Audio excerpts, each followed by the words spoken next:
Welcome into the conversation. I am your host, Adrienne Lawrence. And today I am joined by an award-winning author of a new book called Daughters of Smoke and Fire. That's Ava Homa. Thanks so much for joining us. Thanks for having me. Okay, now, Ava, I know in addition to being an author, you're an activist and a journalist. You have written collections of short stories that are also award-winning or at least nominated. And you have now put out a new book called Daughters of Smoke and Fire. Can you tell us what it's about? Thank you for that introduction. Daughters of Smoke and Fire is the story of a Kurdish Iranian woman. Her name is Layla. She dreams of becoming a filmmaker, but there are a lot of obstacles on her way, her gender, her ethnicity, and so much more. And one day, her brother, Shia, takes part in a protest as they've been happening in Iran over the past decade and a half, and he disappears. Then it falls on Layla to be able to find out where he is, if he's alive, and how to help him. In the meantime, that puts her life in danger as well. All right, and I know that protests are something very relevant right now, particularly in Iran, where there's this female evolution in terms of feminism and moving forward and making meaningful change. And so how do you feel that the story that you wrote resonates given the current environment that is going on right now? So what is happening in Iran today is really powerful because it's for the first time that a large group of Iranians from different walks of life, from different backgrounds, have been united in saying no to the oppressive government. And the book is relevant because I didn't know this while I was writing it, but the book talks about morality police, about getting arrested, about what's it like to be a young girl and having being forced to wear the hijab. What's it like to belong to a group of people that have been targeted for genocide? What's it like to be so unknown and so oppressed and yet have all the desires, all the wish for a normal, joyful life that people around the world have? And I know you're an activist as well as a journalist, and you come from Kurdish Iranian background. So is this something that you wrote about because you have that knowledge and experience directly? Absolutely. It's about my knowledge and experience, but I also wanted to open a window to the life of Kurds in Iran, which is something that a lot of people don't have access to. There hasn't been authentic representation of that. And so something has been missing. And when there is talks of Kurds, there's only talks of oppression. What I was trying to show that is our lives aren't defined by oppression, but instead by our ability to stand up to oppression. I mean, look at what is happening in Iran today. Women started and led this revolution, but the resistance right now is at the heart of the Kurdish cities. The crackdown is so much heavier. The suffering is so massive in that part of the world. Any Kurdish mother I've been talking to recently haven't been able to speak 3 sentences without sobbing. The mother of these young protesters are really living in terror as they hear gunshots day and night against this peaceful protester who are demanding democracy and justice. However, if you look at whether in English, especially in the Western media, if you look at Kurds in Iran today, as this heavy crackdown is happening, there are only a handful of reports. So unfortunately, it goes unreported. It goes unreported because the Western world, for the most part, does not understand who Kurds are and where they come from. But the world knows that it would be a better place without the repressive Iranian government.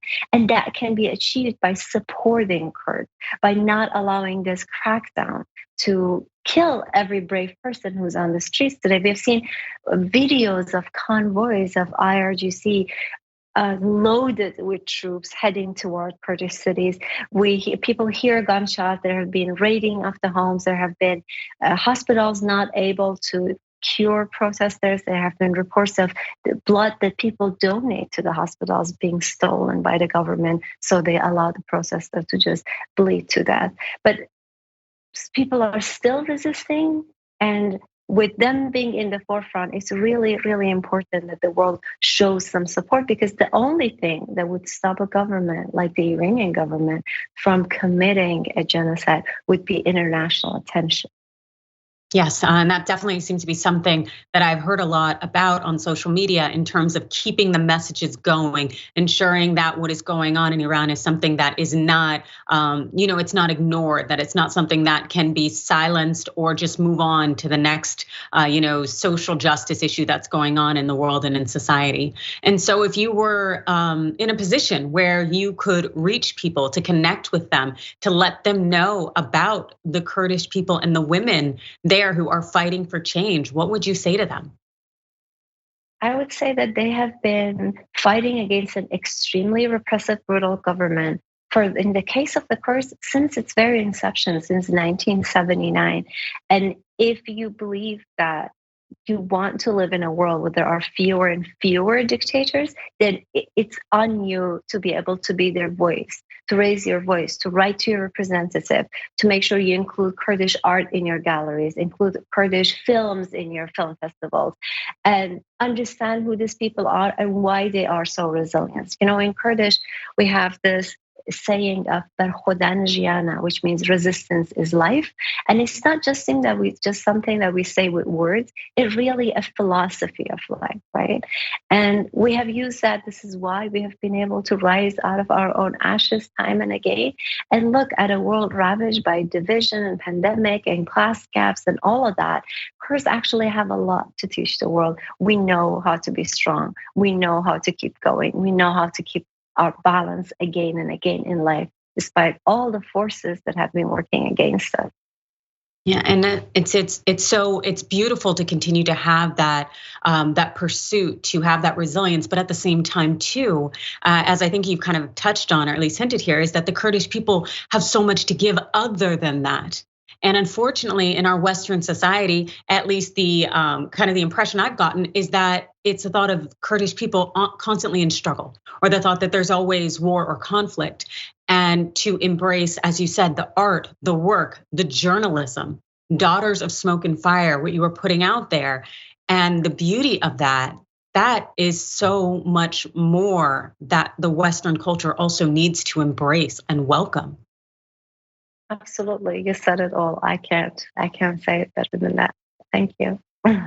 Without a doubt, because it's disheartening, the thought that it gets lost in the messaging that is provided here in the West. But at the same time, it's so incredibly important for people to continue to uplift the message about what's going on over there and the oppression that is going on.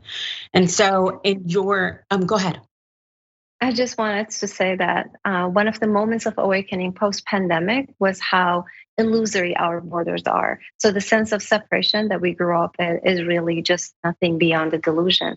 And going back to what Martin Luther King said all those years ago, that injustice anywhere is a threat to justice everywhere. People in the West need to understand that what happens to the Kurds is no longer only limited to them, that it is going to also indirectly affect them. So if they do want a better and fairer and more inclusive future for their children and for their descendants, they need to embrace and understand the role and the power and all the gifts that ethnic minorities have to offer, including the Kurds, and then create global policies that reflect everyone's humanity and not just a selected few.